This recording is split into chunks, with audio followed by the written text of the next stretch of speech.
Hey guys, welcome back. Today we're going to do the last issue of Green Lantern and Sentinel Heart of Darkness storyline. It's just only 3 books. This is a connected cover featuring Jenny or Jade, who's the daughter of Sentinel, Green Lantern, Alan Scott. And a great costume, by the way.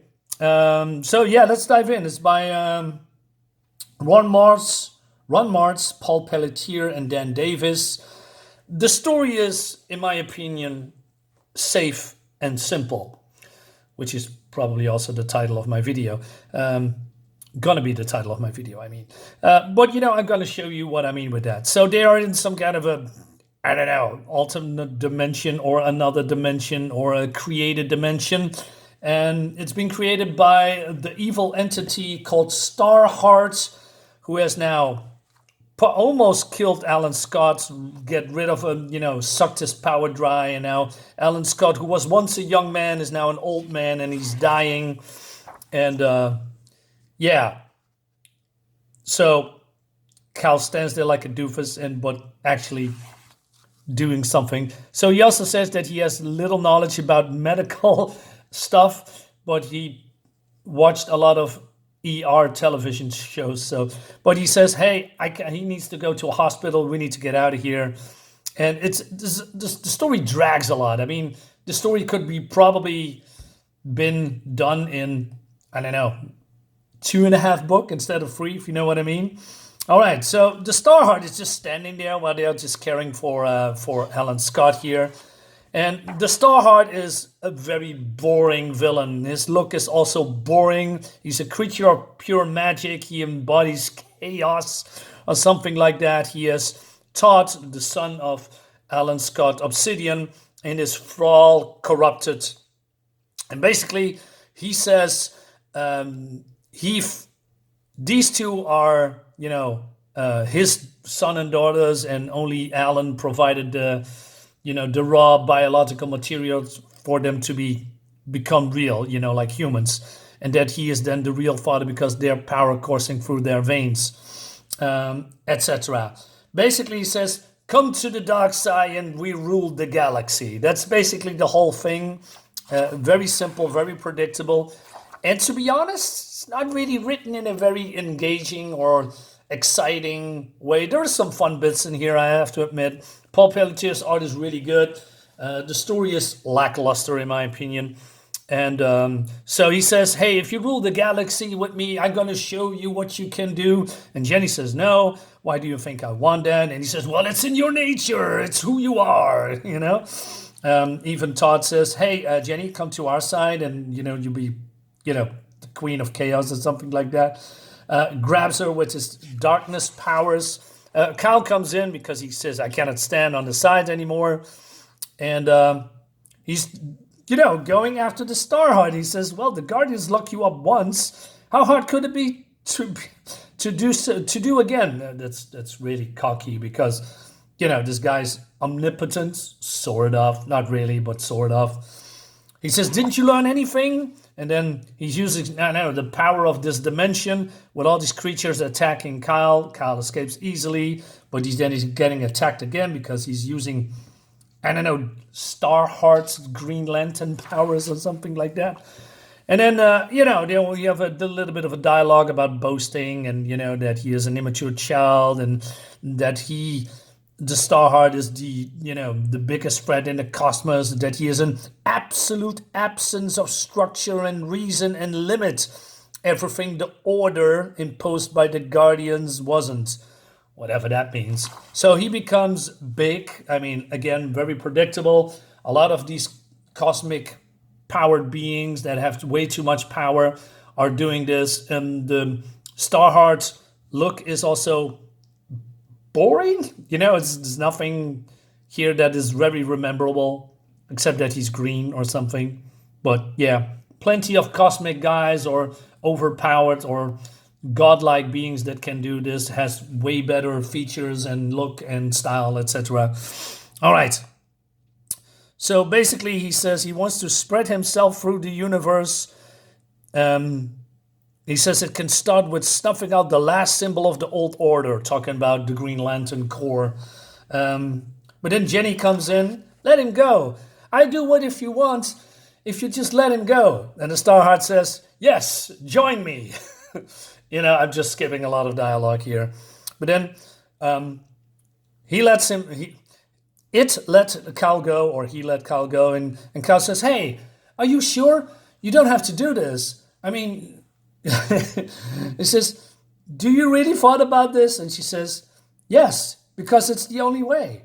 You promised you wouldn't let me lose my father. I'm holding you to it.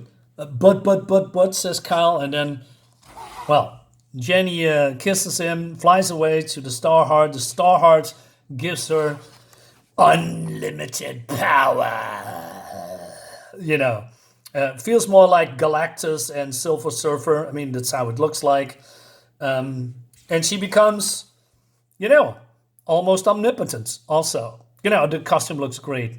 And she says, well, yeah, so much power. Thank you for giving it to me. And then, of course, this is going to happen. I mean, the way she says it, I mean, this is the only outcome, right? Is that she turned her newfound power against her creator.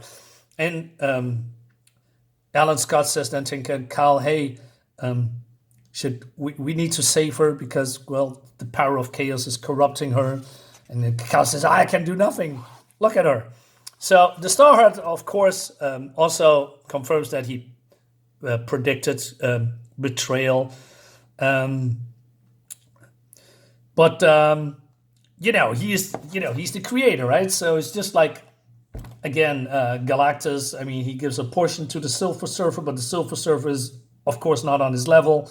And that's almost the same here, but not really. It seems that he is equal now to him because he has also, her own powers then. So I'm not sure why you give away half of your powers to her. I mean, it's not really implied here, but he says, he confirms that she is almost as strong as him, meaning he is stronger than her, not him. He is stronger than her. That's what I'm trying to say.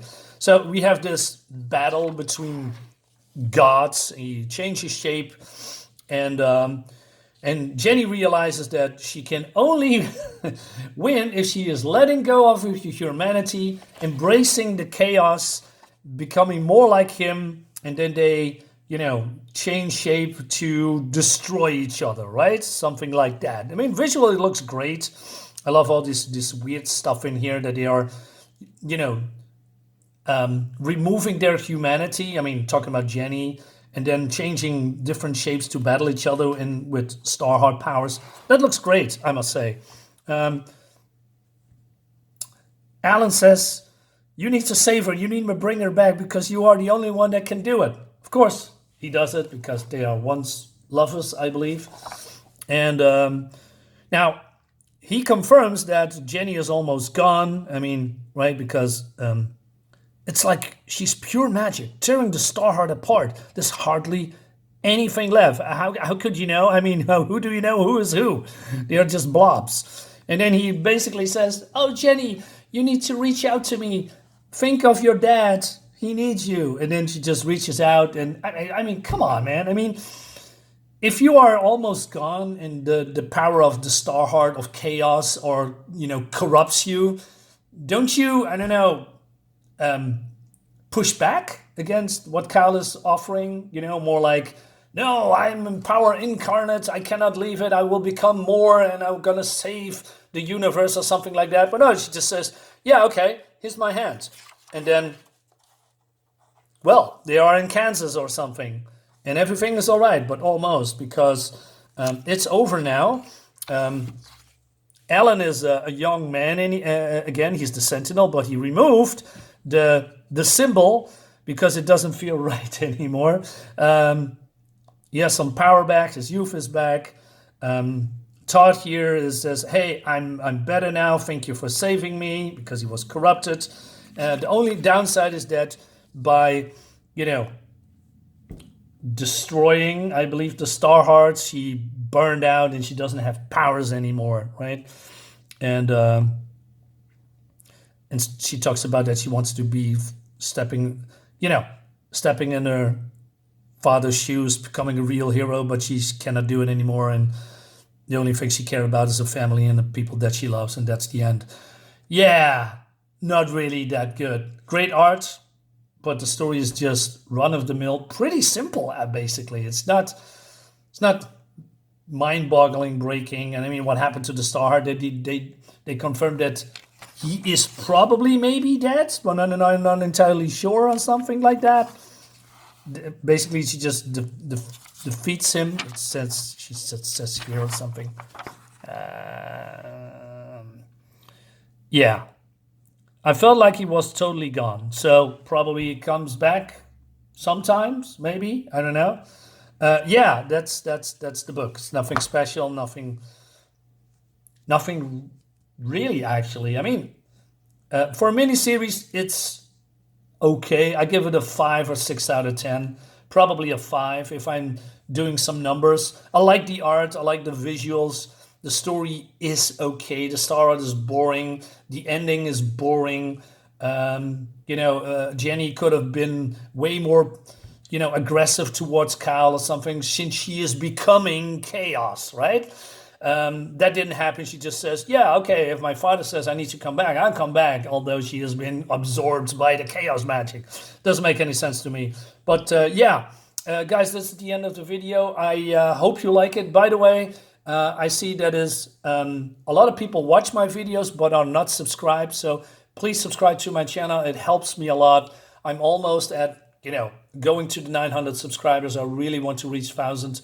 Probably not this year, but definitely next year. It's going to happen, but you can help me with that. So I really appreciate it if you consider subscribing to my channel. Thank you so much for watching as always, and I'll see you next time. Bye-bye.